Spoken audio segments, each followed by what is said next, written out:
than a century ago, a Wilmington woman was keeping a diary of her life during the Spanish flu pandemic. Now her great-great-granddaughter can relate to passages about being a woman and mother during a pandemic.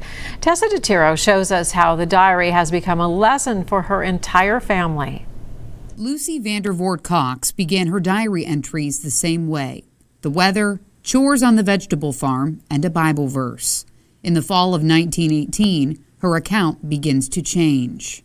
To read in her diary, schools are closed because of the flu, and to read, church is closed because of the flu. These are things they were doing all the time. They were just as affected by it as we are.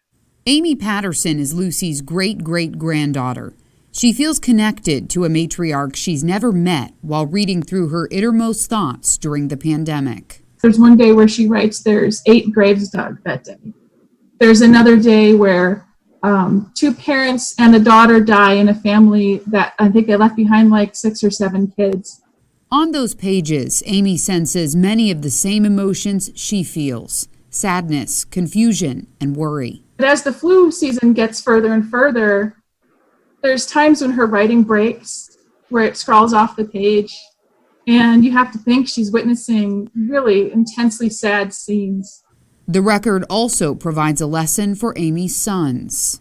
My son, my oldest, is like 11, and during the flu diaries, her son is about 12, and he's out, riding the corn binder in the field. He's doing all this really hard labor. And so I'm actually really lucky. We get to sit inside and watch Netflix. Grandma Cox describes helping other families with funerals, getting medicine, and food. Lucy's entries eventually return to normal. More than anything, that gives Amy hope her life will too. That would be the sort of the message is like, just have faith in each other, trust each other, take care of each other, and you can get through this. Tessa DeTiro, Local 12 News. A great lesson. Well, Patterson now lives in Greater Cleveland.